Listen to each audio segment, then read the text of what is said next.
Good morning, ladies and gentlemen. My name is Katie Wilson. I am 17 years old and a boarder here at St Hilda's. Having grown up on a farm my whole life, first on an 8,000-acre cattle and sheep property in western New South Wales, and then a smaller cattle and pecan property just south of the Queensland border, there is no doubt this kind of childhood has given me some unique experiences and opportunities, from helping my dad and Uncle Craig test, getting up to feed potty calves on cold mornings in the middle of winter, and learning hands-on the importance of the dung beetle to any farmer worth their salt. Some might list friends, family, or even celebrities as their greatest influences and figures from whom they have learnt the most. For me though, some of the most significant lessons that I have learnt throughout my life have been learned through the time I've spent working with cattle. I really don't think anything can compare to the innate wisdom of the cow. Let me tell you a story. It was calving time on the farm, and my dad had moved the cattle into the paddock, which we called house paddock, to keep an eye on the heifers.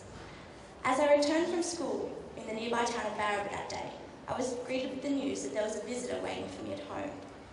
My 8-year-old imagination immediately went into overdrive as I pictured a new puppy or all 5 members of the Spice Girls eagerly awaiting my arrival at home. What I found, however, was a newborn calf from the prized Droughtmaster herd, whose mother had died, giving birth. I called her Ruby. I suppose many of you may question what profound lessons in life a newborn calf could teach me, but from that day forth, I came to learn the importance of discipline and hard work in my responsibility as Ruby's new mother. For almost a year, I would wake up at 6 a.m. every morning in order to feed Ruby, using a bucket, a hose, and a rubber teat, repeating this process when I got home from school.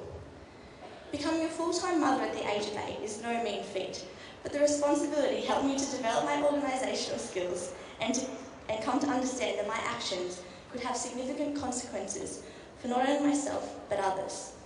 From this experience, I also gained a companion of sorts, and I still have Ruby today. Another lesson I've learned through my time working with cattle is that of self-confidence and reliance.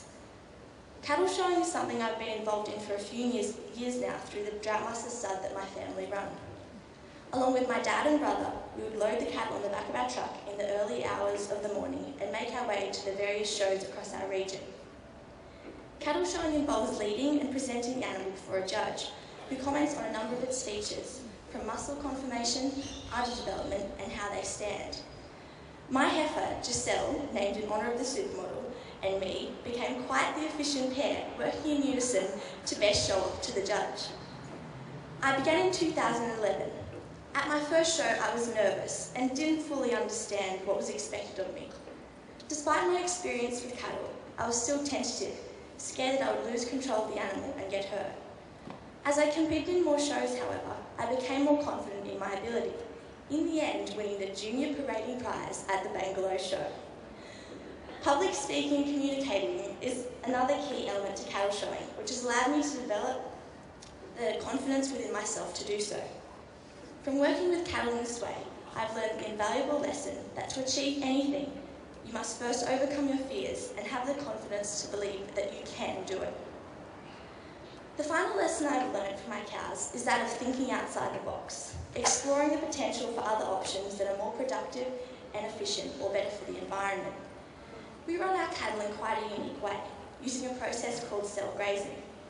Put simply, cell grazing is a more intensive form of farming, which aims to work with nature rather than against it. Think of an African savanna. By moving cattle from one paddock to another over a set time frame and cycle, the farmer can imitate the natural migration that takes place among herds of wildebeest, which allows time for feed in the paddock to regrow and for the environment to recover before the cattle return. All it takes is a whistle and our well-trained herd, led by Ruby, is moved to fresher pasture. I saw my dad make the shift from conventional farming methods towards cell grazing when I was younger, along with the improvements to productivity and the reduction of our environmental impact. This form of agriculture promotes sustainability, and I like to think it keeps the cows happy too.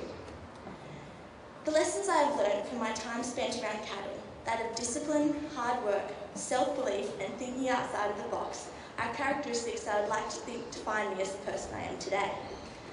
One final lesson I've learned through my cows is that almost every experience and individual you encounter in your life no matter how challenging, has the potential to teach you important lessons and to shape you as a person. Philosopher William James once said, "To improve the golden moment of opportunity and catch the good that is within our reach is the great art of life." I've learned just how important it is to seize the day and embrace every opportunity as one to learn and grow from. And for that, I guess I have my cows to thank. Thank you.